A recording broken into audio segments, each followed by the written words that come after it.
All right, welcome to another episode of my podcast. Today we have a special guest, Liz Paul, and she is a senior lecturer at the University of Bristol, where I got my master degree, and as a matter of fact, and spent a year as a postdoc as well. Welcome to have you on the show. Hi, nice to see you. Thanks for inviting me, Walter. Yeah, so you are very influential in animal welfare science. I think last year you were officially turned into a senior lecturer. Is that right? That's right. Yeah, yes, I've been working forever in this field, but yeah, Bristol has very kindly gave me a permanent position after Mm. after having just been stuck there for many years. Yeah, I love being in Bristol. I think it's a nice research environment, and partly due to your work, I think Bristol has this great reputation for animal behavior, animal welfare, animal emotions work. And yeah, in fact, a long history with John McNamara and the like. It's interesting to see how many people came through Bristol that do work in this field. Yeah, so there's Bristol is the place, is a city, isn't there? And you know, Walter, because you've lived there. My kids say, oh, it's West Coast, it's like West Coast America. It has that sort of slightly kind of on the edge of the country feel, we Hmm. can do our own thing a little bit. We used to be half an hour different in time from London, and we sort of are like it's like still half an hour different in attitudes a bit in Yeah. Bristol. So it's and of course we're surrounded by amazing countryside. We can very easily get into Somerset and Devon and Cornwall and, Hmm. and and there's the whole of Wales just on our doorstep as well. So there's that kind of there's an interesting and stimulating feel about Bristol as a place to live, I think. And then in addition, yeah, like you say, there's some great people and have been many great people over the years in Bristol.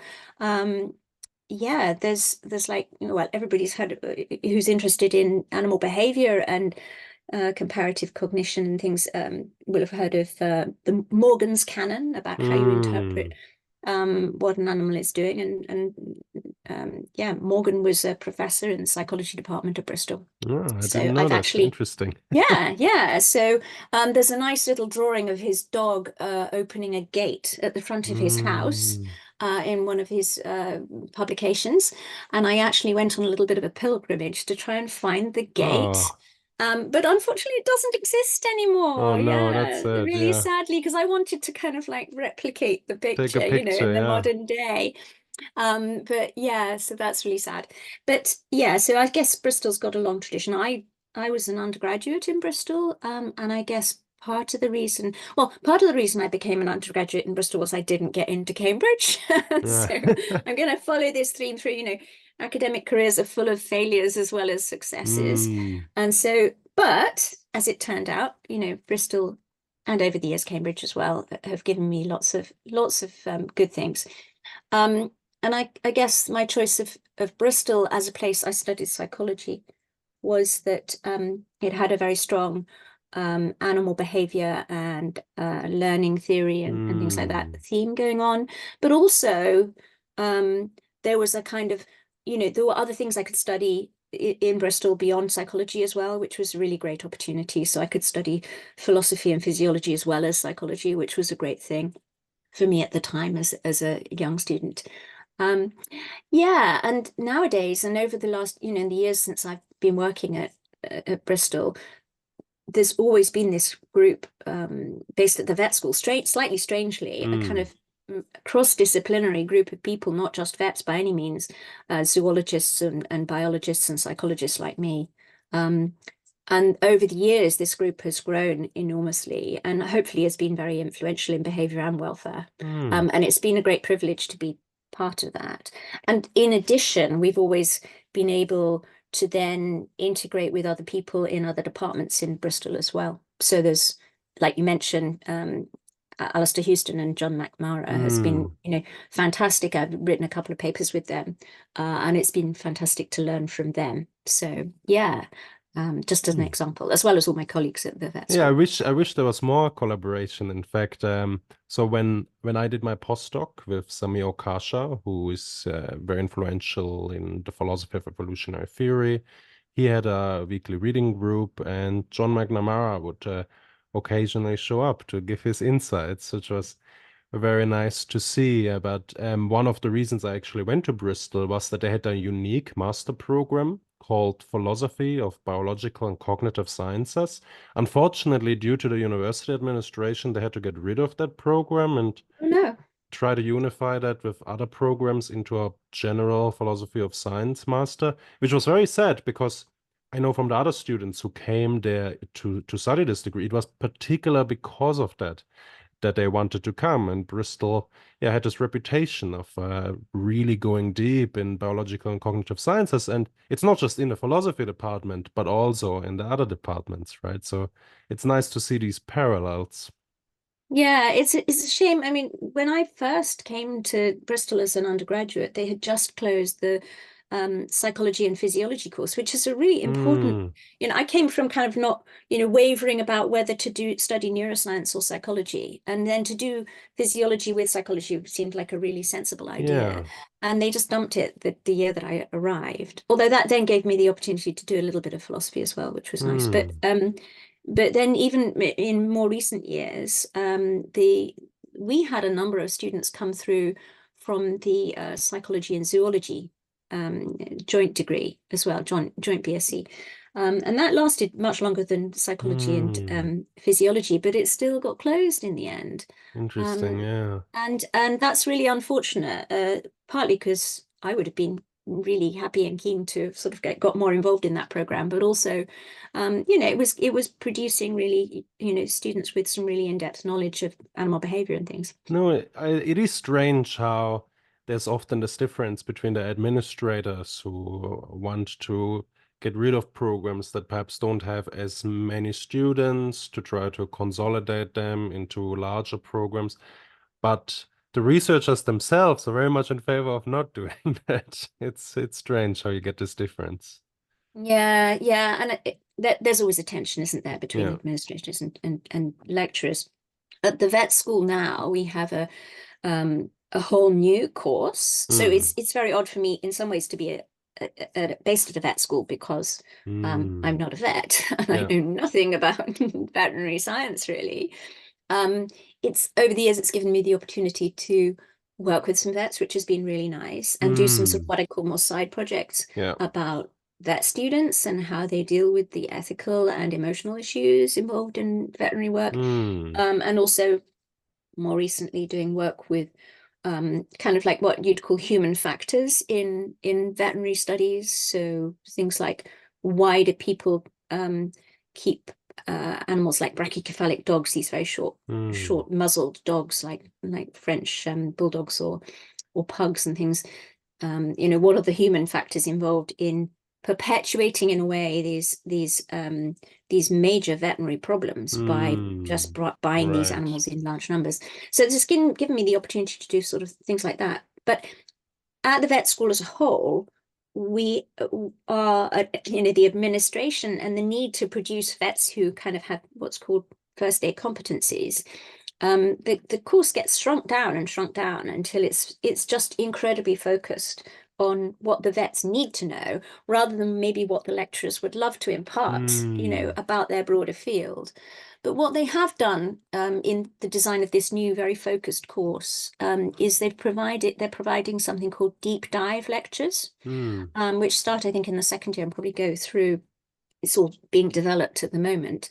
And the idea is that then the students can take the advantage of being at a research heavy university by having completely not assessed lectures. They can just sit back, not take Mm. any notes. They Interesting, know yeah. they're not going to be tested on it.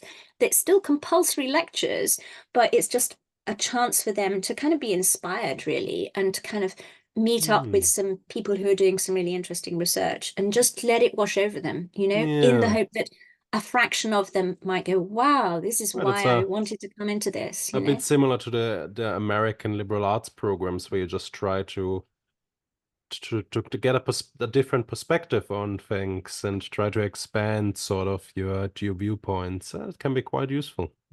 I think it's really useful. I've always been involved in Yeah, multidisciplinary work or yeah. cross-disciplinary work. So, despite the fact that academics and administration can often clash, I think often there are also useful innovations, right? Yeah, yeah, sure. So, you mentioned you were in a veterinary school. It's interesting to see that among animal welfare scientists, they often have very different backgrounds. A lot of them come from veterinary science. So when I was a PhD student at the University of Sydney, they also do a lot of animal welfare work, but that's also all happening in the veterinary science department. Mm. And well, there, the website, actually, it's really hard to find the actual researchers doing that work. It's sometimes websites of universities, it's hard to find academics who do the Mm. interesting research, which can be quite difficult if you want to, say, get in contact with a potential supervisor who does work on that subject. That's surprising to me, but Yeah. what can we do? Yeah, it's yeah, I guess again that's partly down to the researchers themselves and how they advertise themselves, isn't it? And it's Hmm. partly down to the universities and what they want to portray. So I guess their main emphasis on their websites tends to be encouraging their undergraduates to come because that's where their funding stream comes from. I've always been impressed, particularly in the United States. There are some very, very good personal websites. So Hmm. also in the UK, of course, but Yeah. you know, that's one thing that particularly younger academics you know, really on the button about. They'll make the most beautiful websites, and you Hmm. just have to click a link on your university page and you'll get through to Yeah. their personal website. And I've always wanted to do that, but just haven't had the time or the Hmm. skill. And That's yeah, right. it's one of Yeah. those things that you just think, yeah, that's a really good Maybe US idea. And universities have more budget for that. it's And possible. yeah, It's possible. Yeah. And yeah. although I wonder, it seems to be more relevant in say the UK, where if you want to do a PhD, it's much more about finding an appropriate supervisor, whereas in the US, you spend perhaps 2, 3 years doing coursework before settling with a particular supervisor at the university. So it doesn't matter for the first few years, perhaps too much who you want to work with. Yeah, and you'd get to know within the department that you were in or something like that. Yeah, you'd do some short piece of work with someone and then, you know, gel Hmm. over of what the issues are and things like that. Yeah, I guess there's also just making yourself known internationally, because then that's the thing to say about the, you know, our sort of research is fully international. Hmm. And people come under all sorts of different schemes. It's not just to do a Yeah. PhD, you know, so you'll have visitors from all over the world. So it's always nice to kind of like put yourself out there so that you know, Hmm. people know you're doing the work. It's interesting though. I mean, there's different strategies, aren't there? I know some, again, mainly younger researchers that, you know, do you use Twitter, Walter? Yeah. Or it's not called Twitter anymore, is it? Ah, yes, they've changed the name. Yeah. Oh, it's always going to be Twitter, really, isn't it? Yeah. That's true. It's But you know, there are people who kind of publicize their work, and I think that's really admirable and sensible. And you know, I think it gets work known about. mm, But you don't have to do that. And I guess my example of that would be a colleague of mine who is the most excellent and brilliant scientist, Peter Diane, and he's a computational neuroscientist and extremely eminent. And over the years, he's avoided publicizing himself mm, almost completely. It's up until very recently when he won a few prizes, you haven't been even able to find his photograph on the internet, you interesting. know. Yeah. And yet he is extremely widely known. Maybe he's kind of like, I don't need anybody more to write to me to say, can I come and work with you? I don't know, but I think there's something to be said for letting your work speak for itself. Mm, And if people are genuinely interested, they will find you as well. So maybe that's a career stage thing to some yeah. extent.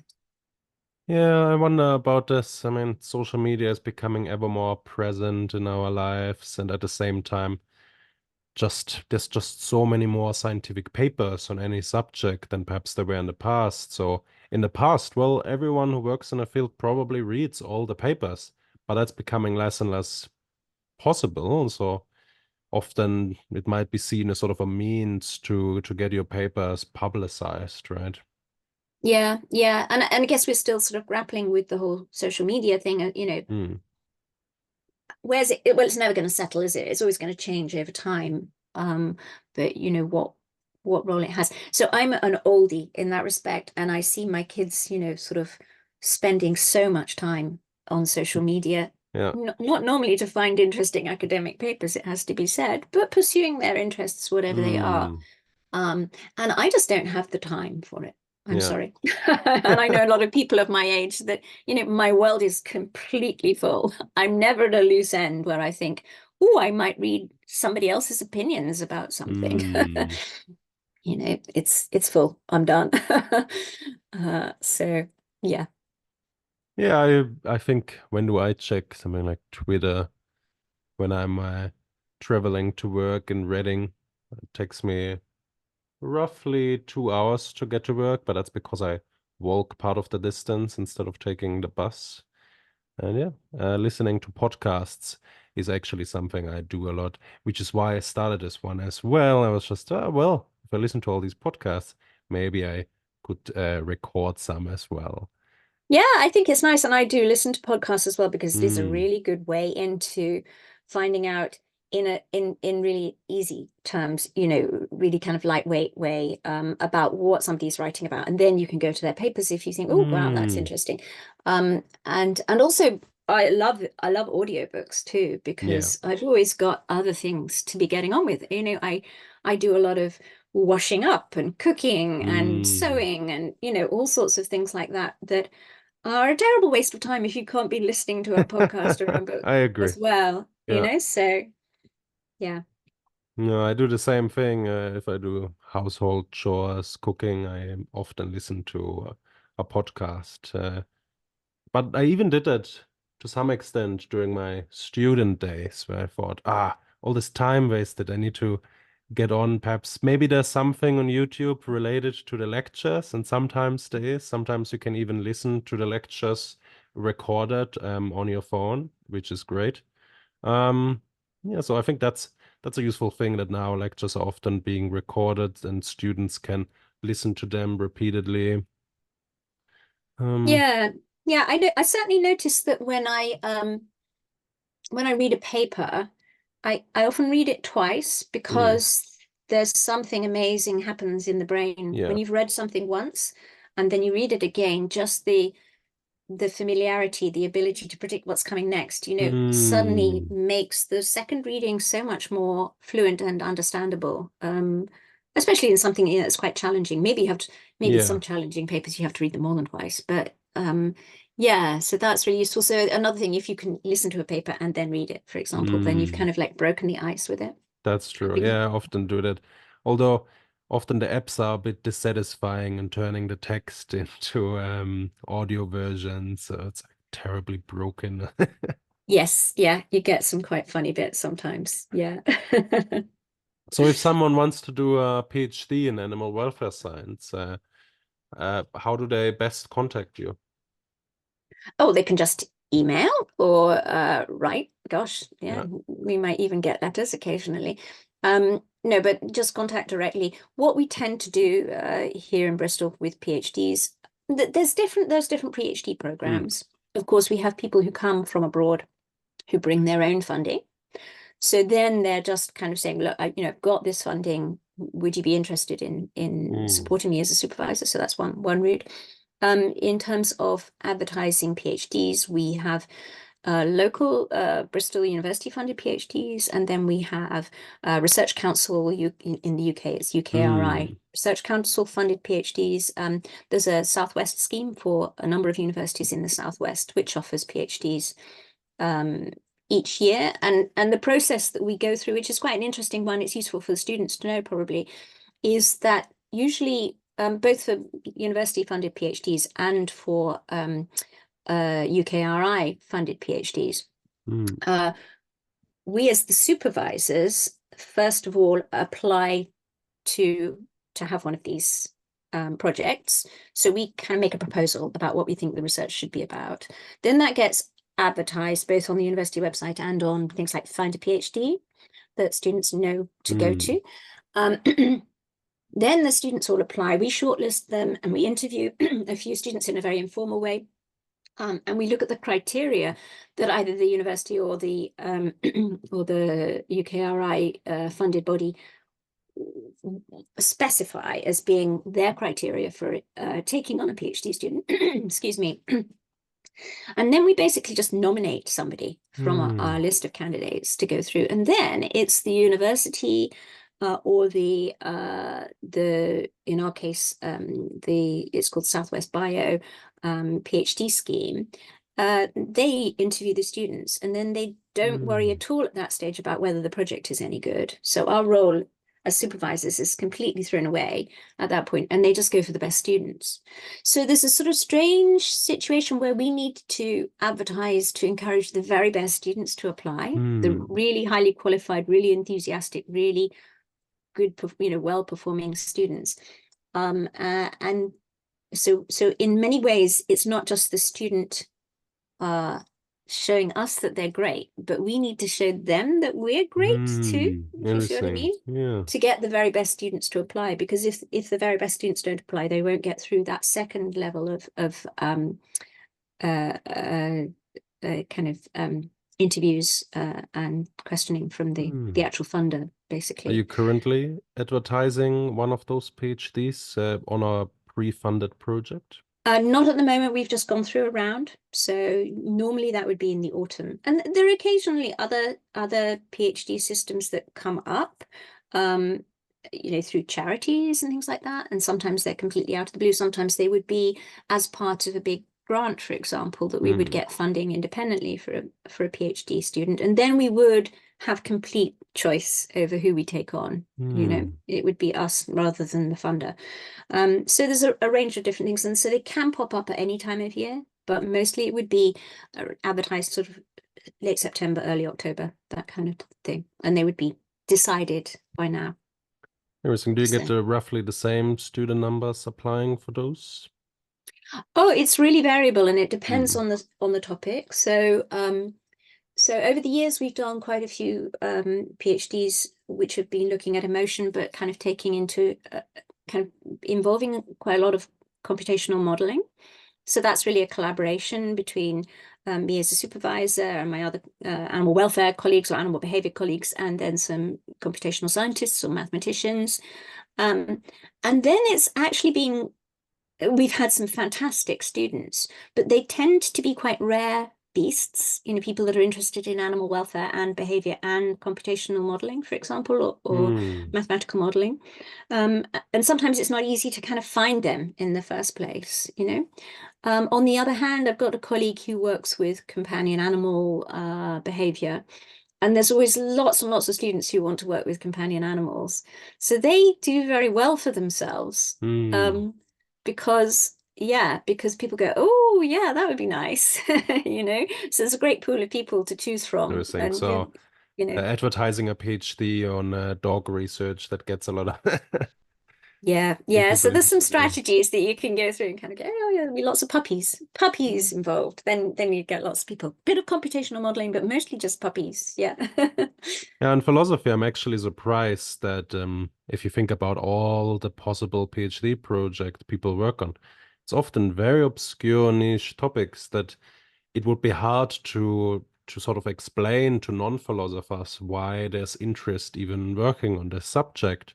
And historically, very little work has been done on sort of these sexy topics like, animal consciousness, animal emotions, evolution and the like.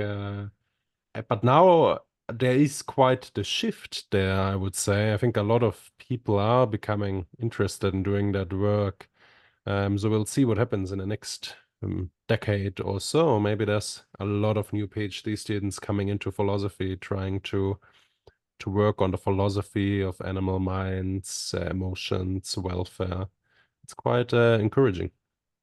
I mean, I've seen it happen over the Hmm. last few years, that it's changed enormously in philosophy, and having met lots of philosophers now in recent years who are specializing, and social scientists as well, and the Hmm. like, who are focusing entire careers sometimes on, consciousness, sentience, animal welfare, all these issues, and really embedding themselves in both the philosophy and the science of it it is Hmm. really fantastic, and real world problems as well, and ethical issues and things. Um, I think it's great. I think if I was young now, it would have been much more tempting for me to pursue philosophy than perhaps it would Hmm. have been Interesting. Yeah. back then when it was all a little bit crusty, perhaps. Um, Yeah. I mean, a few decades ago, the philosophical approach in Britain was very much that empirical evidence and studies don't matter to understand the mind. So there was this very tough, very unbridgeable distinction between the philosophy of mind and then psychology. It's something else entirely. There's nothing psychologists can tell us about how the mind works, which seems now in retrospect like a very wrong turn. Um, but yeah, that's history. Yeah, and it seems strange to me. I remember, yeah, years ago reading Gilbert Ryle, and he just got so many things. I mean, who was very interesting, obviously, Hmm. and inspired me a lot. But then he was speaking at the time about emotion, and as it turns out, he wasn't wrong at the time necessarily, but Yeah. now his ideas would turn out to be very wrong because psychologists have shown otherwise, and Hmm. it really illustrates, and people could well have known that 30 years ago, that it illustrates how, as the science gives us more information, then the philosophy has to change as well. And in both directions as well, because obviously, philosophers can look at the problem and say, well, hold on, have you thought of this? Or, well, actually, there's this massive problem here. What are you doing about it? And that sort of thing. So I've Hmm. always been very keen on the idea of a dialogue, really, I suppose, going on Yeah, between. Dan had wrote his PhD thesis under Ryle in Oxford, I believe, and yeah, his PhD thesis that was trying to sort of bring in the neuroscience to help us understand the mind was seen as very radical at the time, and nowadays it would barely be seen as controversial, which is interesting. Yeah, yeah, that is really interesting. And in fact, I saw the podcast that you did with Daniel Dennett, Hmm. where I think he mentioned that, and I've always been intrigued, um, in a completely lay kind of from a lay perspective about the history of ideas. And um, there's a book we've got at home called Rock Family Trees, Hmm. which is lovely. It's a graphic, like in the style of a graphic novel. It's a big book, and they've plotted the family trees of different rock bands. Because rock Interesting. bands, Yeah. you you know you're Like a you're you're in genealogy. one rock band, a genealogy of rock bands. You're in one band, and then that splits, and then this person goes over Hmm. here and joins up with somebody else, and it's a fantastic book. Really interesting if you're interested in rock, which I'm not actually particularly, but my husband is. Um, and we sort of said, oh, you could make a you know an animal behavior family tree. Well, which we tried doing actually, yeah, at one conference, and just kind of say, well, who was your Yeah. supervisor? Who was your advisor? Who was your examiner?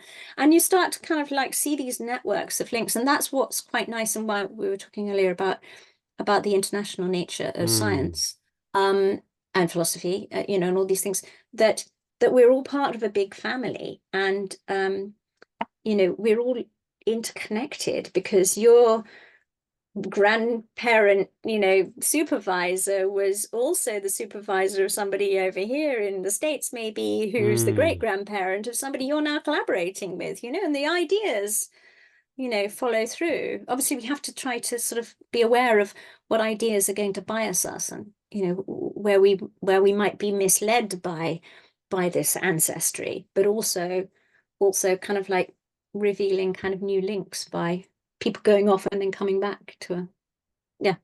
Yeah. It's fun. No, I looked in my lineage there as well, which was interesting. Going back to the logical empiricists, Hans Reichenbach, it's Karl Hempel, I believe, and yeah, that's very impressive that it's possible to draw these lineages.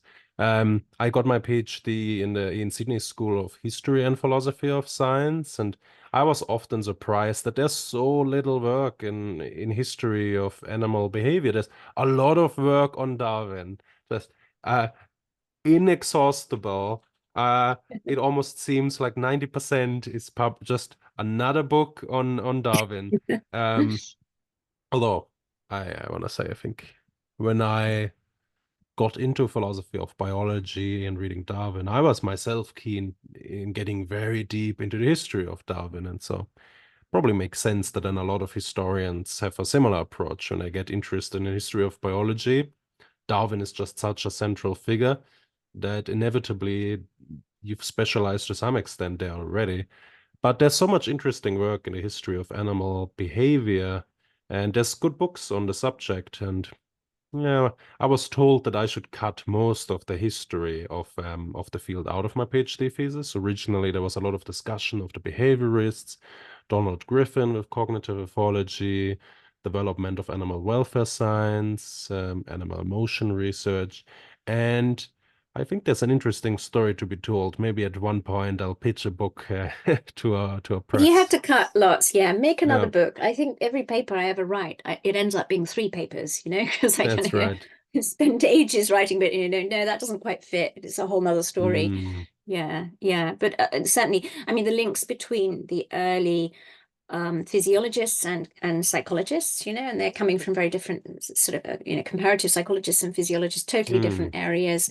And then, in the 20th century, that's in the 19th century, and then in mm, the 20th century, the development of ethology, but also of behaviorism and then cognitivism later on, and the interactions and lack of interaction sometimes between mm, them. Yeah, and also strange and interesting interactions that have come out, so I'm particularly, interested in the development of learning theory. And there, what you have in recent years is a kind of fusing of engineering and computation mm. with rat running, you know, behaviorism and cognitivism. So a really interesting kind of coming together of people from very different areas. Who would have thought that people kind of, I don't know, kind of, studying radar in the Second World War, for Yeah. example, would come together with engineers and they would come together with people who studied rat behavior. I mean, Mm, I think that perhaps that's not understood very widely, that maybe sometimes these um apparently very esoteric, why would somebody spend years just studying a rat pressing levers? mm, Then leads to, when combined with engineers and computational scientists, comes to AI, as we know it today, and yeah. self-driving cars and the internet, and well, particularly deep learning and things like that. It owes equal amounts of its history to experimental psychologists studying animals as it does Mm. to mathematicians and engineers. So I find that really intriguing. No, and that it goes the other way as well. Like John Maynard Smith, he was an engineer, was involved in building airplanes in the Second World War, and then turned to explaining the evolution of flight and trying to understand animal behavior. It's fascinating. Yeah, and Richard Gregory as well, who was a Mm, Bristol, well, Edinburgh and then Bristol. Yeah, and I met, I think, once when I was an undergraduate, and moving from his sort of engineering and robotics through to mm, thinking about vision and in consciousness, and yeah. and then being in the end a grand old man of kind of education as well, and well, we've got a place in Bristol called it's called We the Curious. It's a big science museum, mainly for children, but for Mm. anybody. Um, and that was originally called the Exploratory, and that was set up by Richard Gregory, Oh, nice. Yeah. which is really nice. And I remember when he was a very, very old man, seeing him walking around the We the Curious, looking at his legacy, which was kind of sweet somehow. Yeah. Mm. Or one of his Mm. legacies, not his That's only pretty legacy. nice. Yeah. You But he mentioned. came from a very different background initially. Mm. You mentioned that when you started at Bristol, they got rid of their physiology and psychology program. So was behaviorism becoming unpopular at the time in Bristol? Um, well, I suppose we learned. a little bit.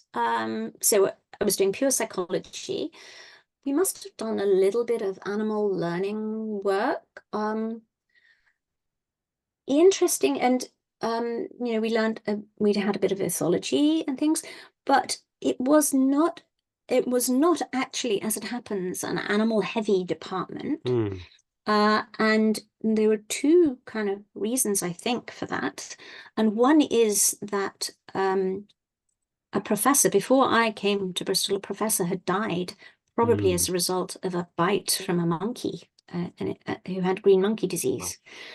Um, Forgive me if I get the details wrong, but yeah, that was a terrible Hmm. event, um, which I think, was clearly a big shock Hmm. to everybody in the department. And at the same time, I guess during the 70s, there was obviously the beginning of quite an active animal rights movement, which was and has been in more recent years as well, in the 80s and 90s, particularly the 80s, very strong in Bristol, in the Bristol area.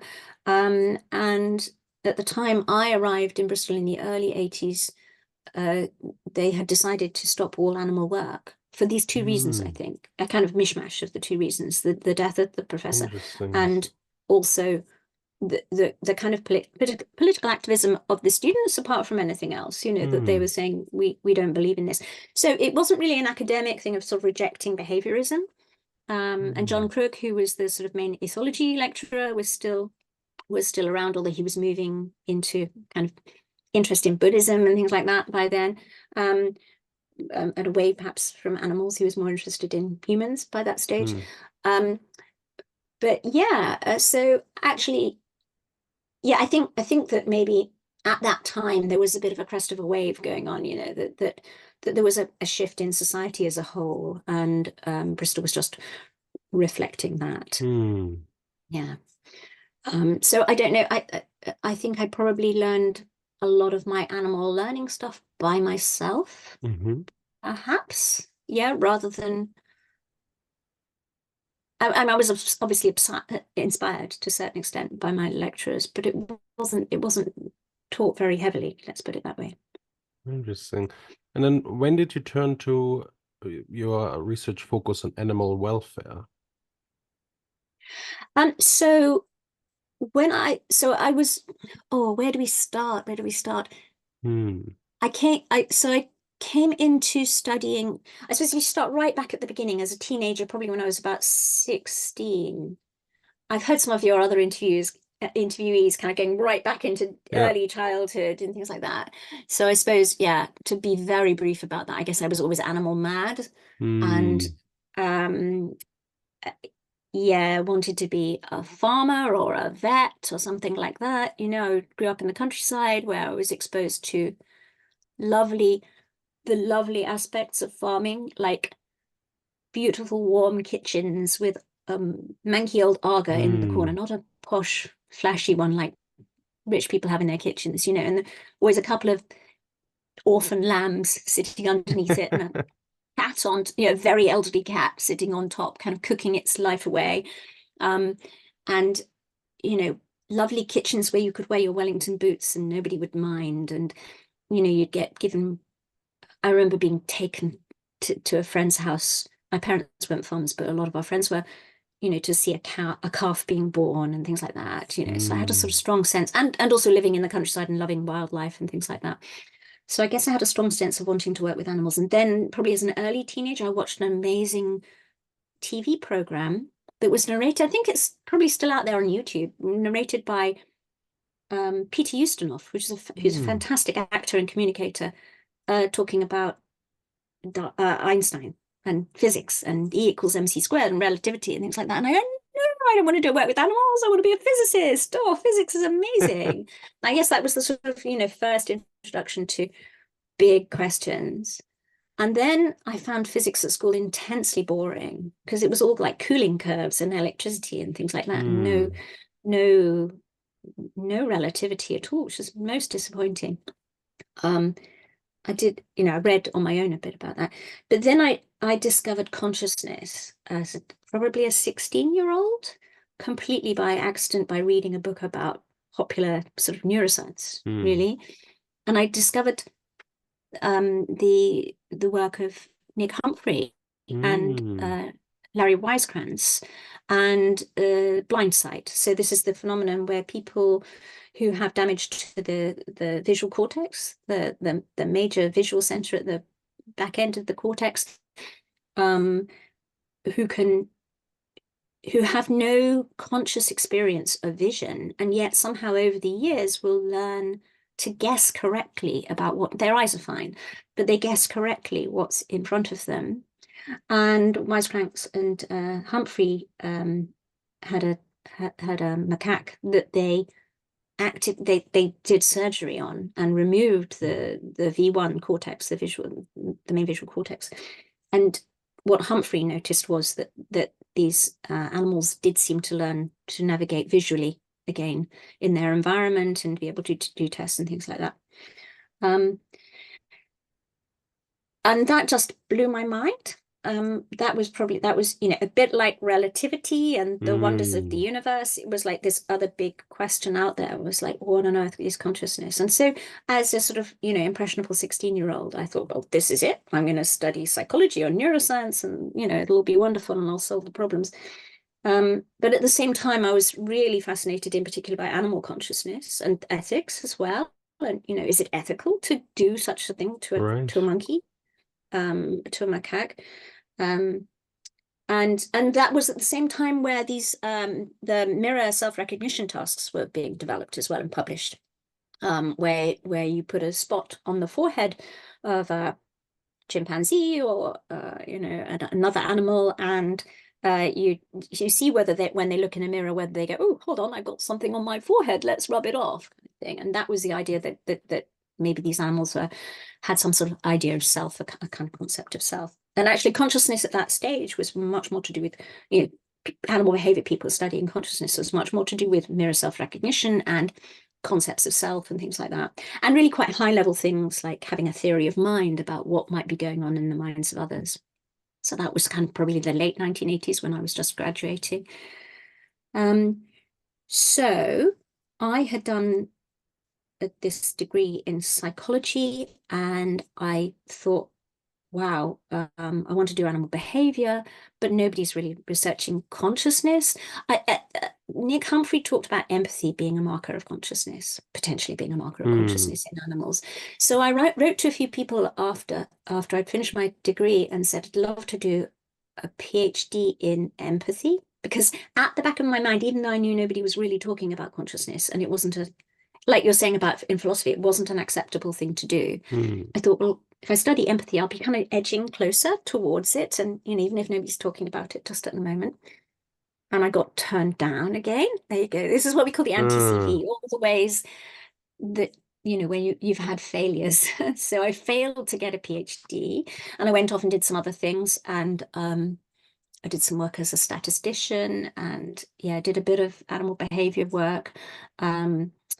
And, you know, just kind of bided my time for a little while. Then I applied for a job with Tony Dickinson in Cambridge. And so Tony Dickinson, for anyone who doesn't know him, is really, he's retired now, he's an emeritus professor, but he's really one of my big heroes. You know, he did some amazing work. And he's also worked with Nikki Clayton, who you've also interviewed on one of your podcasts, Walter, on amazing stuff about, you know, episodic memory and corvids and things. So yeah, I applied for a job with Tony Dickinson, and I didn't get that either. But in order to apply for his job, I read a book of his, which I've still got somewhere. I'm not sure where it's out in the hall at the moment. And that really inspired me as well, that you know, that's when I started really teaching myself more about learning theory, because Tony had done such great work in it, and he was more of a cognitivist, and he was very impressed. You know, he'd been around at the time of, you know, when Rescorla and his colleagues were doing their work on really finalizing, after many decades of research, really sort of trying to finalize what was going on in associative learning. and how it was not so much just the coincidence of two pieces of information coming together, one predicting, but it was the fact that one predicted the other, that there was in evidence for the observer of a causal association. So what you'd call contingency theory. So that really inspired me. But I still didn't have a PhD. But so all these things are kind of hovering in the background, but not being satisfied because I was getting turned down by lots of things. Mm. And then I'd done some volunteering work, and in animal behavior, and I'd met quite a lot of nice animal behavior scientists. This is not animal welfare at this stage. And also I met my husband by then, who was an animal behavior. He was doing a postdoc where I think I met him first when he was a PhD student. He was working in Cambridge at Madingley, the sub-department of animal behavior as it was then, where you spent some time, I believe. Is that right, with Nick Yeah. Linklater? Although they were thinking of closing it down, I know. which is sad, but it was saved. It's been saved for the time being, which is great. And yes, I and many other people signed a petition to save it. Yeah. And I have such happy memories of the sub-department, where I not only got to work with animals, and also that was the same place where, that's right, I very first volunteered there when I was an undergraduate, actually, because I Oh, wrote to Nick interesting. Yeah. Humphrey. I wrote to Nick Humphrey and said, I love your work. Can I come and work on consciousness in monkeys? And by then I hadn't realized that he'd left and moved on. But Pat Bateson at Madingley said, yeah, come anyway. Great, lovely to see you. Anyway, and then one of the people that I met at Madingley when I was still an undergraduate was James Serple. And James was, he was, again, he'd studied animal behavior, done a PhD in, I think, parrot behavior. But he was moving across into doing more work on human-animal relationships. He was very intrigued by why people keep pets, and all sorts of aspects of people's attitudes towards animals and the ethics of animal ownership and how that changed people's attitudes towards the environment, and this kind of paradox in a way, how we can be horrible to some animals and love others. So we keep pets at home, and we lavish on them. Most of us lavish on them every kindness, and we look after them till their dying days. And yet at the same time, we will feed them meat from animals who haven't been so lavished upon, and we will eat the meat ourselves, and we will, participate in a society which is pretty unpleasant in many ways to quite a lot of species. So he was very intrigued by that, and I read his book that he'd written at the time called In the Company of Animals. So I'm ranting on and on. There's a long story, one little No, question, that's I'm okay. ranting on or rambling on. Anyway, I love James James had sort of made this transition. He'd taken time out to spend some time in Madingley and write this book In the Company of Animals. And I read the book after I'd met him. I worked with his then wife actually as well, working with cat behavior. So I'd got to know him. Then I went off and lived in Holland for a year or so, also doing animal behavior. And I read his book at the time then. And then he advertised a PhD on people's interactions with animals. And for some amazing reason, he offered it to me. I must have written to him. I think I had an interview. I'm not sure. Can't remember. Oh, I know. I'd applied for another PhD. That's right. He advertised a PhD about dog behavior, which in fact a friend of mine got, a vet friend. And I cried and cried when I didn't Again, get offered that. dog PhDs being very popular. Yeah, they are nowadays. Yeah, it was quite early on in those days, but yeah, I applied to work with puppies. And I didn't get it. And I do remember I cried so much at not getting that privately. But then James must have got back in touch with me and said, well, look, I've got this other one that might come off, another bit of funding. And yeah, he offered it to me. Maybe he felt bad that I didn't get the other one. And see, he was my kind of savior, really. And he was an excellent, excellent PhD supervisor. And I did my PhD in human-animal relationships and why children keep pets, basically. And what does it do for them Does it do anything for them? Is it good for them? Why are they motivated to keep pets in the first Yeah. place, and that sort of thing? Why are parents buying pets for their children? All that sort of thing, which was great fun. It wasn't animal behavior, it wasn't consciousness.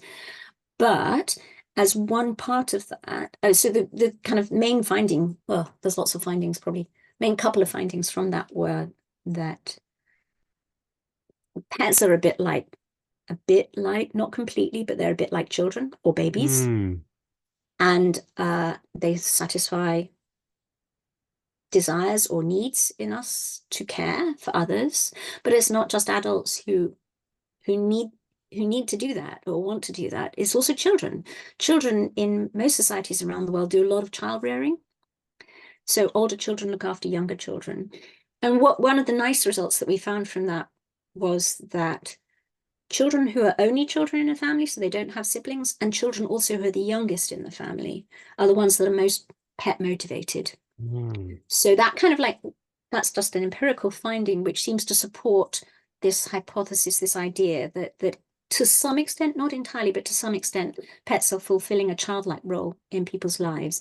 And actually, since then, there's been other findings about adults as well, that adults during that period of their life when they're raising babies and young Mm. children become less attached to their pets as well. Oh, interesting. Whereas at Yes. other periods, A they're couple not. of days ago, I uploaded an episode with Matty Wilkes, who's a developmental psychologist in Edinburgh, and she's done work on why children seem to have more expansive moral views towards animals, that they are more important, and in adulthood we more lose this. That's quite interesting, yeah.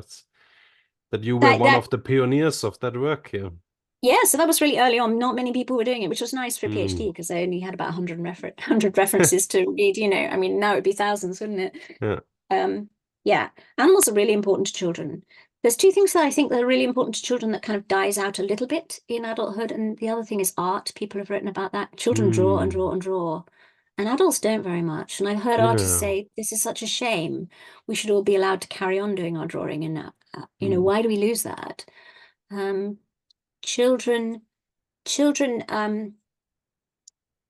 children are well, parents use animals to teach children at a very early age, and they use them in lots of different ways to teach them. uh they're just really useful exemplars of categories for a start. Mm. So when you're naming things, you start out by naming animals, maybe a tractor or something like that, but mostly animals, because they're really easy to point to in the street and go cat, dog, and tractor, and then you can move on. But children's picture books are full of animals and things like that. Anyway, from that PhD, there was one project in the PhD where I looked to see whether the owning of pets during childhood had any kind of influence on later attitudes to all sorts of things, Mm. including environmentalism and animal welfare.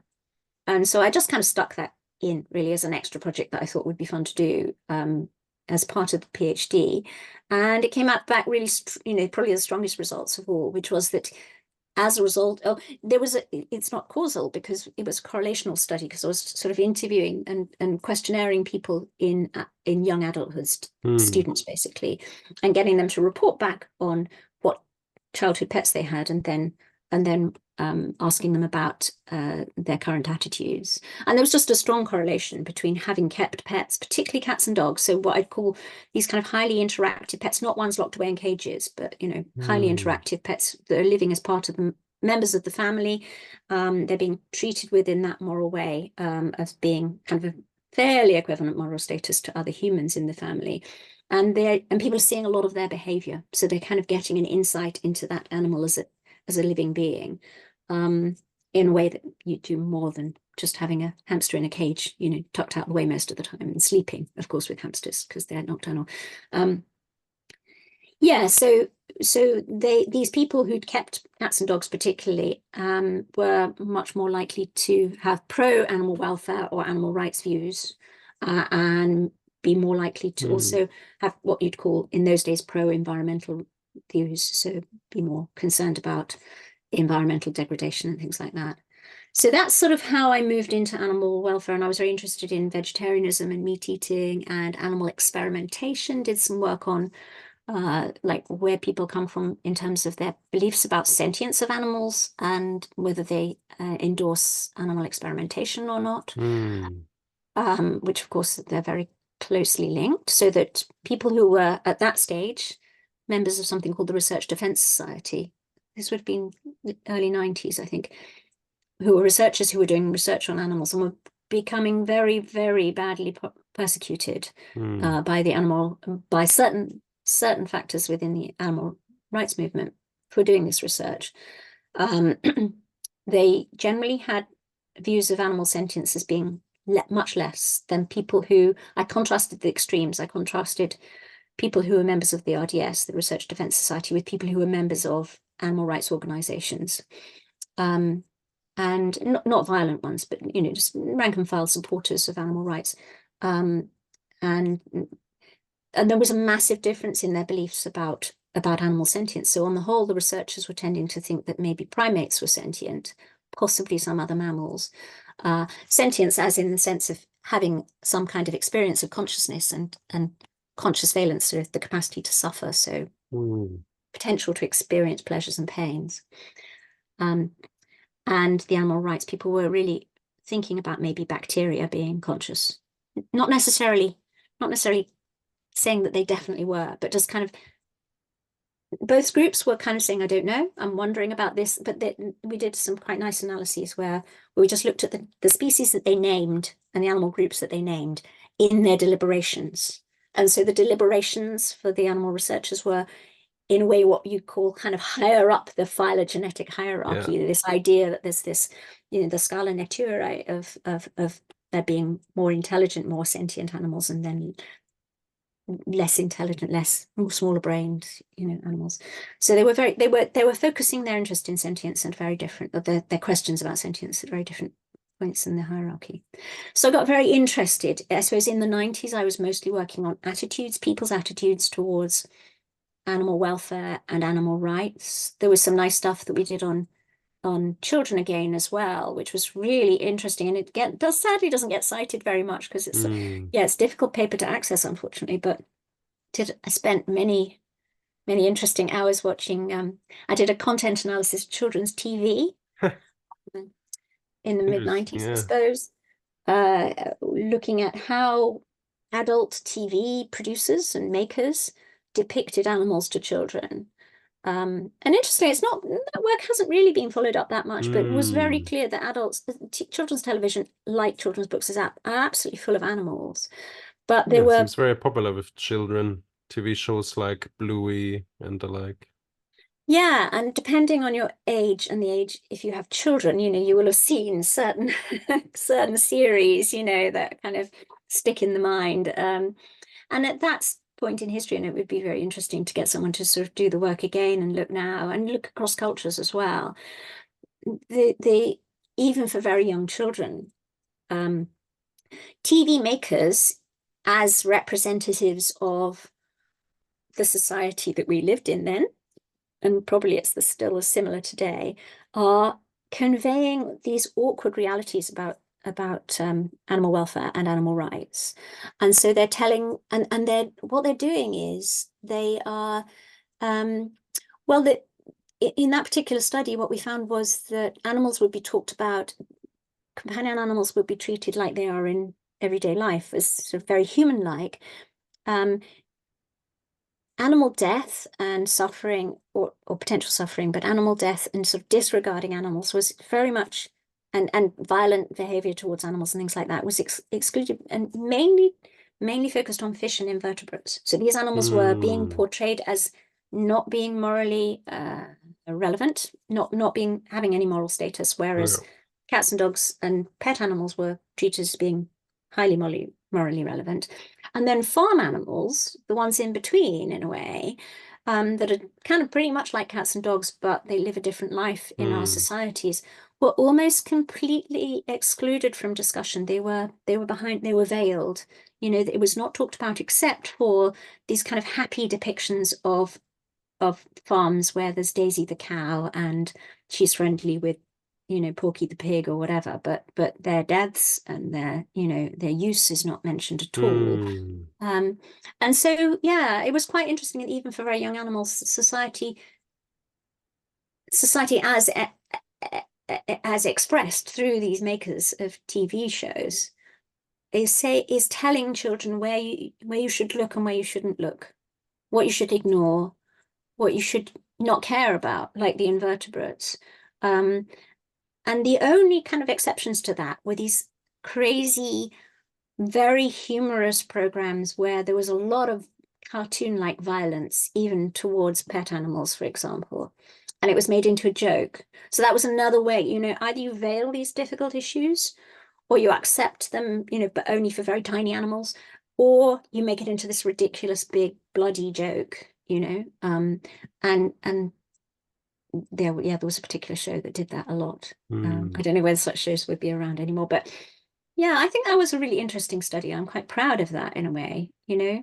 And as I say, I don't think things have changed very much, but I think it's important to sort of think about how we bring up our youngsters, you know, in terms of talking about these issues, because it determines their whole lives, you know, and how they view ethical issues regarding animals and animal welfare. No, that's very true. I wonder if things have changed in modern TV shows about animals. But as you say, apparently there has been very little follow-up. Hmm. Well, I haven't looked recently, so maybe there's some great stuff out there Yeah. now. So yeah, I should get a student having a look at it again one day. So yeah. When did But yeah, you that's how I got into animal welfare. Long, long story. Sorry about hmm. that. And when did you get your job in Bristol? Yeah, so I was doing that work primarily in Edinburgh, and then I had my son in 1996 in Edinburgh, and I was just finishing off some of that work, and then my husband got a lectureship in Bristol to join the animal welfare group. Mike Mendel, he's a ethologist and animal behaviorist and animal welfare scientist. So he kind of joined this nascent animal welfare and behavior group Hmm. in Bristol, working with Christine Nichol particularly, and John Webster, who had really set it up in the first place. He was a sort of nutritional scientist particularly, but he was very heavily involved in the development of the very early days of animal welfare science and things like the five freedoms and promulgating them. So he, I think, had the vision of getting some animal welfare kind of group building up in Bristol. The only other, no, I can't say the only other. There were animal welfare people in Edinburgh and there were animal welfare Hmm. people in Cambridge, which is where we'd started out. So we sort of like, you know, moving around the country in the UK to the main at the time animal welfare groups. Um, it did start. Yeah, Don Broom was the first animal welfare professor in the country, in Cambridge, and that was where I did my PhD with James Serple, and that's where Mike did his first postdoc. But anyway, yeah, so we moved lock, stock, and barrel to Bristol, and with our son, and yeah, I had a few years of mostly staying at home with my son. Unfortunately, he was very poorly as a young lad. Hmm. He has various disabilities, so that made academic life very difficult. Well, continues to be honest. Hmm. You know, it's a life-changing event when you have a disabled child. Um, and yet I suppose I just kind of, yeah, so I devoted my time to him, but also to just ticking over reading and writing a bit, you know, there's always papers to be written when you're an academic. So sort of managed to just plod on a little bit. And then I just got the odd grant here and there, working with other people in the vet school. And it just grew very gradually, really, and had more kids and more grants. And yeah, I just pursued as much as I could. Uh, Both the human animal stuff, but also um, moving a bit more into doing work directly with animals as well. And I guess a turning point, well, the turning point probably happened in Edinburgh. Mike and I saw a lecture by Geoffrey Gray, who was based in Oxford and was a comparative psychologist, I suppose. I don't know what you'd call him, actually. I don't know Hmm. what his background was. He was an experimental psychologist anyway. And Geoffrey Gray obviously had written about consciousness, and was a very nice speaker, and he gave a lovely talk up in Edinburgh in the psychology department in Edinburgh. And it just kind of reignited lots of my earlier Hmm. interest in consciousness, and the fact that he was doing work on it made me realize that, yeah, we could still do that. Okay, I'm really interested in human animal relationships and people's beliefs about animal consciousness, and I have always continued to pursue that as a bit of a sideline, but we could actually study it as well, potentially. um, and so as a result of some work that he described in this talk, I was very inspired and thought, well, we could do these human experiments with animals as well, really. So I guess that was around 1995, 1996. Hmm. And then Mike and I had a number of conversations about it, and we thought about it for quite a long time. And we also, based on the work of Sarah Shuttleworth, who basically invented the idea of what's called post-decision wagering. Hmm. Um, Although she hadn't really published anything on it, we kind of invented studies of metacognition and then never did Hmm. any, and other people published them all. um, so I can't say we invented them first. I would definitely say Sarah Shuttleworth invented the Yeah. idea of metacognition, and she probably got it from somebody else as well. That's the history of ideas thing, isn't it? But anyway, I got very keen on the idea of studying animal consciousness through metacognition. So metacognition just is this idea that you can use, even though animals can't say what they know or what they believe, you can get them to bet on a decision that they make effectively, Hmm. which tells you how confident they are in that decision. And then they can press an opt-out button in a kind of operant task, where maybe they're asked to press a left lever or a right lever, depending on what their answer to a question is, to something they've learned. Like is the stimulus, the noise that you're hearing or the light that you're seeing, is it A or B? If you know, then you'd confidently press one or other lever. But if there's some punishment involved, in our work we tend to use air puff as punishment. So I mean, people have used electric shocks, things like that. But if there's some punishment involved if you get it wrong, and then like an air puff, like just something slightly unpleasant, momentarily unpleasant, but something you'd want to avoid, Hmm. um, then you can press an opt-out key, which says, well, I'm not sure about this one. I don't want to get an air puff when I get it wrong. So it's not worth my while gambling. So I'm going to opt out, and that was the sort of start of metacognition. There's lots and lots of different metacognition paradigms nowadays. But it was a way of saying to the animal, even though you can't speak to us, you can sort of tell us um, what you think you know and how, Hmm. how confident you are in it. And that actually, if you think back to the blind sight work and all the experimental paradigms with people who don't suffer from blind sight, but have disorders of uh, sorry, who don't suffer from blind sight, don't have a disorder of vision, but you can experimentally induce blind moments, as it were, where the vision is not conscious, but you can nevertheless guess potentially. Metacognition slotted very nicely into that distinction between things that an individual, human or an animal, are confident about that they know. That is what you might call the subjective threshold, and then things that they Hmm. know they can get correct if they're forced to make a choice, but they don't know that they know it, that they're not confident. They're just guessing. They think they're guessing, but they're getting it right more often than not, and that's the objective threshold. So suddenly you've got these paradigms that you can use with animals that really closely mirror Hmm. consciousness studies in humans. So that was really nice. But we didn't do it. We didn't really, we were busy bringing up kids and getting grants for other things, and wondering if the British government would ever fund anything like On this animal consciousness, anyway. yeah. Yeah. And it all seeming, yeah. Or anyway, so then a host of other people did the work. Hamptons and Smith, did this work, and great. Very pleased for them. It's a massive, massive kind of literature now. And yeah, all really interesting. But we ended up instead inventing something slightly different, a similar, very similar, but different paradigm, where we could ask animals about their emotional state.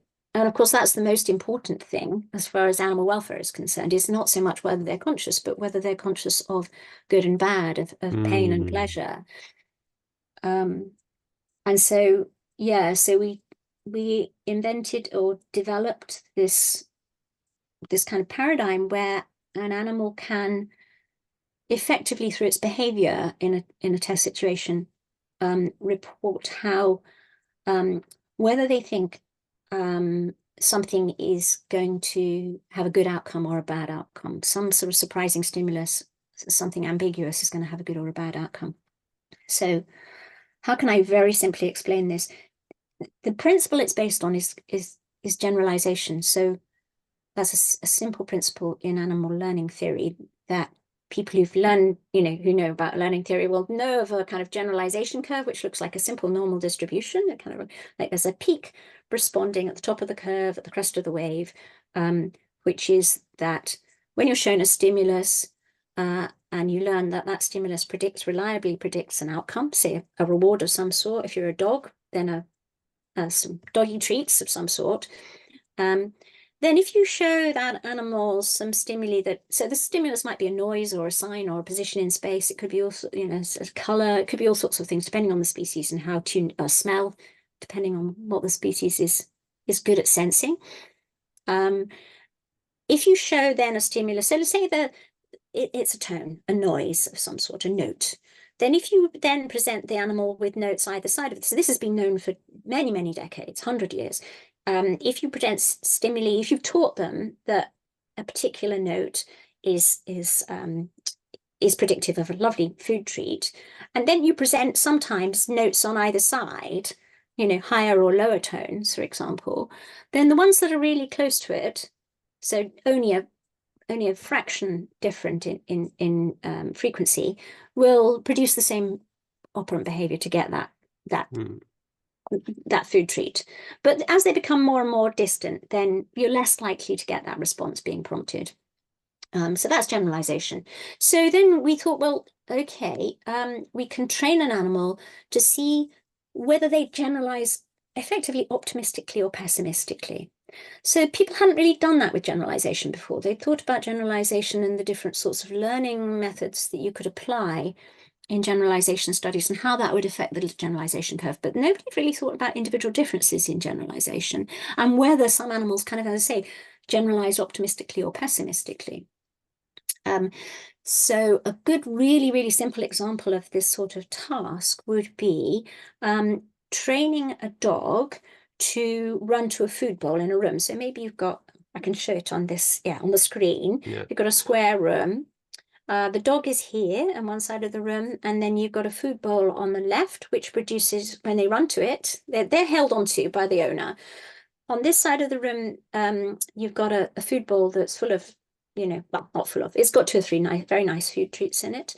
And they soon learn that when the food bowl is placed there, they run to it very quickly and wolf up the treats. But when the food bowl is placed on this side of the room, there are no food treats in it. So they'll start by running to that as well, because they know food bowls, all dogs know that food bowls mean treats, But before long, they start running very fast up to this side, and they run pretty slowly or not at all to the other side because they learn that there are no food treats in it. And we avoid that. Dogs are very good at have a great sense of smell, as we all know. So we avoid them being misled by the smell of the food treats in this side and not on that side by having a kind of false bottom to the food bowl where there are both bowls have got food treats in them. It's just that on this side they're not accessible. So it still smells of food treats in both bowls, but this side you can get hold of them and this side you can't. So they learn this distinction that this way you run fast to them and this side you potter over and pretty guaranteed that there's not going to be any food there. And then we put probe bowls in occasionally after they've really learned that. So they'll be carrying on playing this game. And then occasionally we'll put a ball in the middle, for example. And you go, oh God, what do we do now? Has it got food treats in or has it not? Do you run fast or do you go slowly? And you can put other intermediates in as well.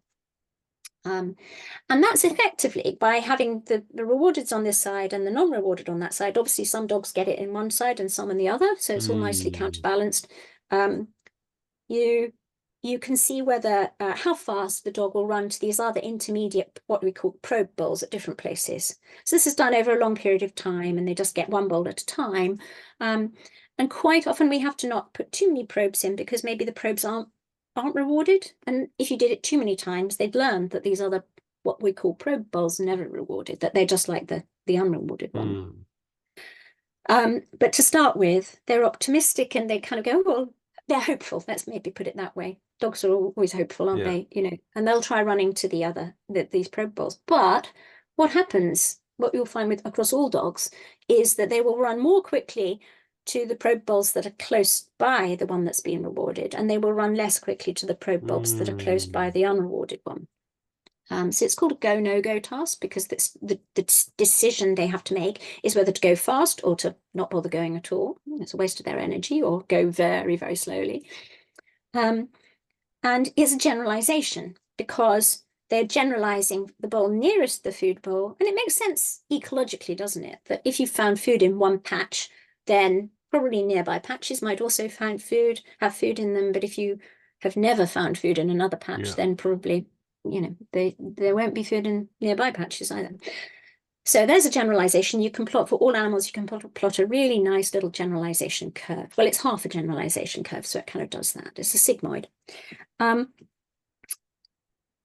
then what we did with the very first study with dogs on this work was we looked at dogs. I'm going to get it wrong now. I'm pretty sure they were dogs who were in a shelter, like RSPCA shelter, waiting to be rehomed. And some dogs suffer terribly from separation anxiety, and we had them clinically assessed. Each of the dogs that were taking part in the study were clinically assessed for how much separation anxiety they had. So these are the dogs that when they're left alone will howl and be destructive and things like that. And you know, a lot of these dogs have had a tough life when they're in a dog shelter. Some of them are more unhappy than others. And what we basically found was that the ones that suffered more from separation anxiety were more pessimistic in this task, in that their generalization curves were more biased towards being pessimistic, so that particularly the probe nearest the unrewarded one, they just didn't bother with at all. Whereas the sort of less separation anxiety prone dogs were still quite optimistic, even for the bowl that was right over the other side. You're still going, well, it's not the definitely unrewarded bowl, so we're going to try running for it anyway. So we got this kind of apparent pessimism in these dogs. And we did the same with rats, and they did exactly the same thing. They didn't have separation anxiety, but we had either rats in laboratories often kept in pretty barren conditions. So the rats that we had, a lot of the rats that we keep and we work with are kept in very enriched conditions. So lovely big cages with other rats there and places to climb and explore and, you know, do all sorts of things. And what we found was that when we had rats living in those environments and we suddenly put them from an enriched cage down into a normal standard laboratory cage for a couple of weeks, where they suddenly, you know, their environment was much less attractive, they suddenly became apparently more pessimistic as well in the same task. So that's a kind of a simple version of the task. There are other tasks where you press one lever or the other lever, depending on whether the signal, you think the signal is predicting a reward or a punishment. And there you kind of like can play safe and, you know, and kind of say, well, I'm not sure. It's like the metacognition tasks. So I'm going to play safe and kind of not try and go for reward, but avoid getting a punishment effectively. So that's where we bring punishment. In the food bowl one, it's just reward or no reward.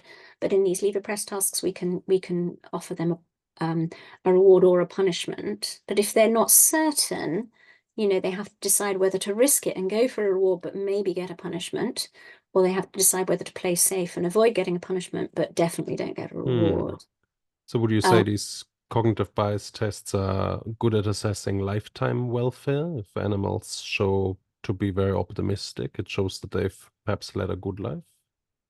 So, well, what we've done in recent years, so a lot of these studies have been done now in lots of different species. And in sort of probably 4 or 5 years ago, we started doing some meta-analyses of all the studies that have been done, and they do, on the whole, seem to do what we predicted, which is that, or at least what the researchers doing the studies predicted, but the meta-analysis was based on the researcher's hypotheses. Sometimes the researcher might get their hypothesis wrong, which is always slightly tricky. But yeah, if they are in living in more what we presume to be less positive conditions, or the conditions where the animal tells us that they're less positive using choice tests or preference tests.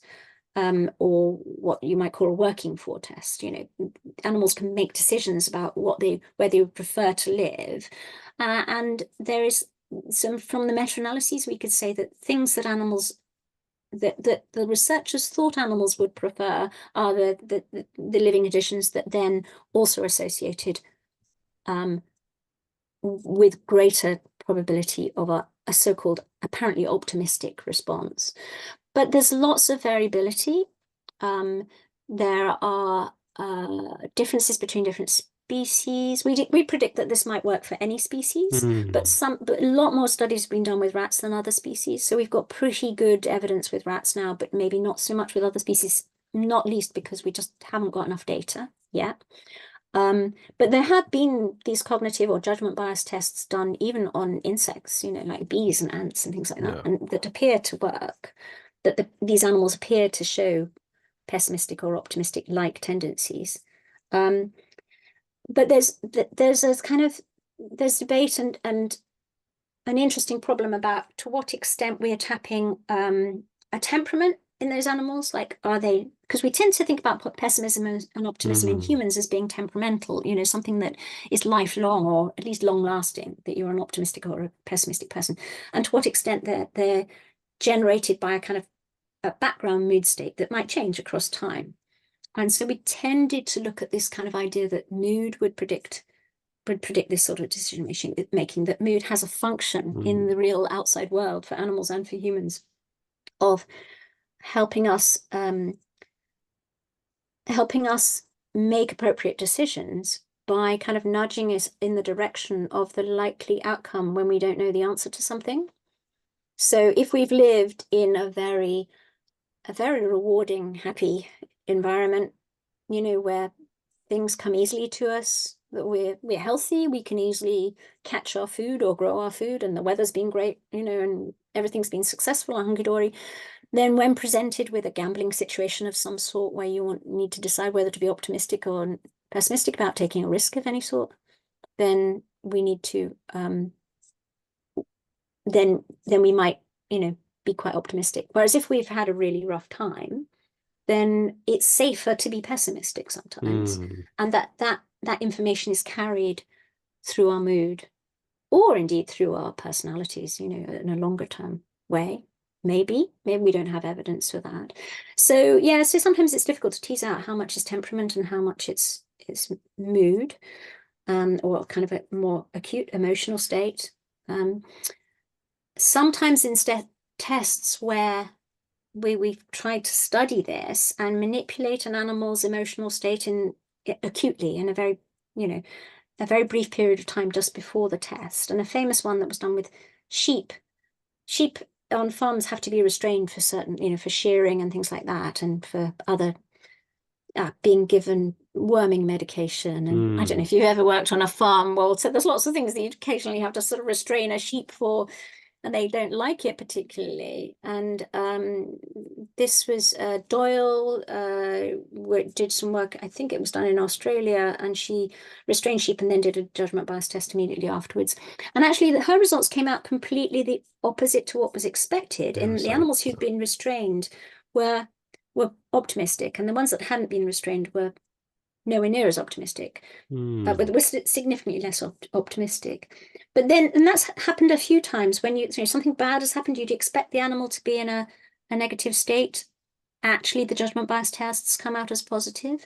And so that could mean that judgment bias is a bad measure of affective state, or it could mean that there's a very rapid bounce back. And as we know, when we've had something bad happen to us, we often feel very relieved and positive. So that again is something that learning theory teaches us, that reward comes in two varieties. It can be the giving of a reward, but it can also be the taking away of a punisher.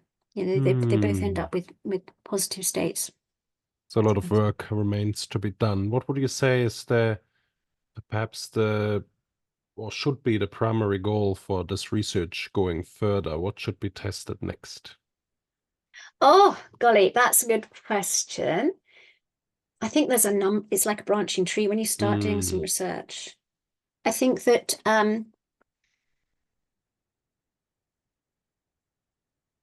okay. So one thing that I'm interested in and I'm writing at the moment is a kind of as a review of to what extent the judgment bias or cognitive bias tasks may be reflecting conscious emotion, Hmm. subjectively experienced emotion, as opposed to you know, we can divide emotion up into conscious and non-conscious components. And you know, it could be that if we're testing a rat or a mouse or a bee or something like that, maybe we are testing some aspect of emotion, but maybe it's not a conscious component. So I think that's Yeah. really interesting. And that's why we have done and continue to do these sorts of paradigms with humans as well as non-human animals, Hmm. because we can really develop a kind of translational task. And what we've also been doing within those tasks is computational modeling, particularly of the human tasks, but to some extent the animal tasks as well. It's a bit more tricky with animals to do the computational modeling just to get enough data from any one Hmm. animal to do computational modeling. But that might start to show us kind of effectively what the underlying decision process is in humans and in animals, and will then start to reveal to us whether humans using subjective emotion to make optimistic and pessimistic decisions, if they are using subjective emotion, which is Hmm. hypothesized among psychologists, who aren't worried about consciousness because they know humans are conscious, you know, so they don't fret about it. Yeah. Um, we can start to use, and we have been starting to use computational modeling then to tease apart the processes involved and and to describe the decision process in terms of the fundamental factors that are involved in that decision. So then we can start comparing using these modeling techniques the processes of the decisions that humans make and the Hmm. processes that animals make. And we can even, in the future, look at conscious decision making in humans that's using conscious affect and decision making in humans that's not using conscious affect, because we can probably experimentally manipulate that. And then look to animals and say, does the animal decision making more closely mirror in its fundamental underlying decision process? Does it more closely mirror conscious or non-conscious decision making in humans? So that's a thing that we've initiated, but it's a long journey to Hmm. go on that and quite tricky. Um, the other areas that can be gone into is just wheedling away in a bit more in the detail of those factors. Again, in the computational work, we've for a long time been very interested in when we say that an animal, we never say optimistic or pessimistic animals, we say optimistic like or pessimistic like. And again, we have these kind of in the English language, we have the idea that that optimism is to do with probabilities, that we expect something to be more likely, Hmm. a good thing to be more likely and a bad thing to be less likely. But actually, if you think of the decision models that we can use to um, explain or understand or dissect, I suppose, the decision that's going on in optimistic and pessimistic decisions, we're actually looking at something much more complicated, which is Hmm. the relative costs and benefits and the relative probabilities of the costs and benefits. So we're looking at the value of the decision in terms of costs and benefits, and we're looking at the probability in terms of costs and benefits. Hmm. So this is a traditional expected utility, you know, Uh, economic theory well, coming decision. from a bachelor in philosophy and economics, that appeals to me. Yay. Yeah. So it all Well, links together, doesn't it? All these subjects link yeah, together. So it's you've certainly convinced me that in my next book on animal consciousness, if I write one, I'll have to spend one chapter on cognitive bias tests, certainly. oh, cool, good. Anyway, so I won't go on about it for too long because I know Yeah. we're kind of getting towards the end now. But yeah, I think so. That's been an interest to us. Is Hmm. it does mood and how does mood influence both the valuation and the expectation of probability of an outcome? And sometimes in some of our studies, it seems that it's influencing it in opposite directions. And so then, if you weren't dissecting these different components using computational modeling, then you would think that there's been no effect whatsoever. Yeah. Hmm. Because if mood, if a maybe a negative mood pulls your valuation up, but it makes pulls your probability of it, it makes Hmm. good things more valuable to you, but it also makes your perceived probability that they're going to happen lower. then you might just kind of, your behavior might just remain the same. And you would go, yeah, actually mood has no effect. Right. But actually it's having opposite effects in the different things. So in certain circumstances, but in other circumstances when value or probability is held still, then it could have a big effect, you know? Mm. So in all these things, the devil is in the detail. And yeah, unfortunately, these things take a long time. Yeah, a lot of work Being around remains in. to be done, but thanks so much for coming onto today's episode. Maybe we Well, need it's to been make fun. I've another just one. been chatting and chatting. Oh no, I've Yeah. just been rambling on. Yeah. No, But cognitive thank you bias for your tests interest. are just a very interesting topic. It's interesting to see how the literature has exploded in the last couple of years on it as well. Um, it's just very fascinating. Hmm. Especially for And me being interested in the evolution of a common currency of evaluation, of animals having these expected values, how are they being computed in the brain. It seems like a very nice paradigm to investigate that further. yeah, and I suppose I just want to round up by saying it's not the only thing Yeah, that both Mike Mendel and I have been doing over the years. It's one very time-consuming thing, let's right. put it that way. But it's enabled us to look at emotion more broadly from lots of different angles, very much from the decision-making angle. We Hmm. definitely concur with you because I know you are interested in common currency ideas, and so we obviously and yeah, and the use of emotion to sort of make decisions Hmm. beyond these kind of like very localized decisions about am I hungry or am I not or Yeah. whatever. And I think that over time, not just judgment bias or cognitive bias, and not just motivational trade-off decisions, but all sorts of different paradigms that are being used nowadays to study animals. Often, Hmm. like we were saying, dogs, lots of projects out there with pet dogs because they're very amenable to training. Um, but also with rodents, with chickens. I haven't mentioned chickens at all, but they're fantastic animals to work with, and economically and ethically really incredibly important, as you well know. There's lots of stuff still to be done in all these Hmm. areas. And what I'm hoping is, because I've always been interested in sentience, conscious emotion, in animals and its evolution and its functions, I just think it's fantastic that so many people are interested in it now, and we're even Hmm. being funded to study it. Yeah. Um, it's yeah, it's been great for me because the things that I thought I'd be never allowed to study, Yeah, and 10 it's years great. ago, perhaps it wouldn't have worked either. So it's a recent No, development. yeah, absolutely. And I guess I suppose the hope is that also just in some way, some of the work that people in animal welfare have done and people studying animal emotion has kind of increased the chances of Hmm. it getting funded. Do you know what I mean? It's kind of like Yeah, chipping away at these things. And that's true. they're little, I must finish talking, but I looked back at it, was 2011, so over 10 years ago now, I submitted a paper to Neuroscience and Biobehavioral Reviews, which is quite a big neuroscience journal. And I it was about, I can't remember the title of it now, but it was something like, Can we ever study subjective emotion in animals? Hmm. And it got thrown back in my face by the then editor. I got a very good review from famous affective neuroscientist Jaak Panksepp, Yeah. who said it was the best thing he'd ever written. Kind of, it was very complimentary, very sweet of him, just because I was talking about things that he was already talking about. Hmm. But he was very much alone at that time, and in effective in neuroscience. Um, and yeah, they said we can't publish it because we can't get anybody else to review it, and therefore we Wow. we won't publish, which I thought Yeah. was very not brave, and it was very foolish of me not to argue with them, to be honest, at the time. Very classic kind of, not being confident as a researcher, kind of, Hmm. oh, okay then. But I published that paper, greatly changed with some other colleagues as well, in Neuroscience and Biobehavioral Reviews about 10 years later, which is nice. No, Interesting. Yeah. that then there was no, they were kind of going, yes, please publish it. Yeah, Hmm. loved it. So yeah, there's been a change, and that's kind of interesting, isn't it? The way that the kind of there's more open publishing now, of course, as well, so that we're freer to say what we want. But isn't that interesting? That was basically that not just that that work wasn't being done, but it was actually being stifled. Yeah, perhaps less gatekeeping now going on. We Yeah, could yeah, there are fewer describe it as, gatekeepers yeah. now, but the gatekeepers themselves are happy to publish it now. Yeah. And there's other things they're not happy to publish. Hmm. So yeah, Yeah. thanks so much for coming on today.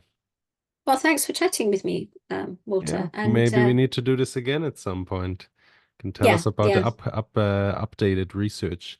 So yeah, for the listeners, I hope you enjoyed this episode. And yeah, if you want, feel free to subscribe, listen to our next episodes, which are similar. Bye.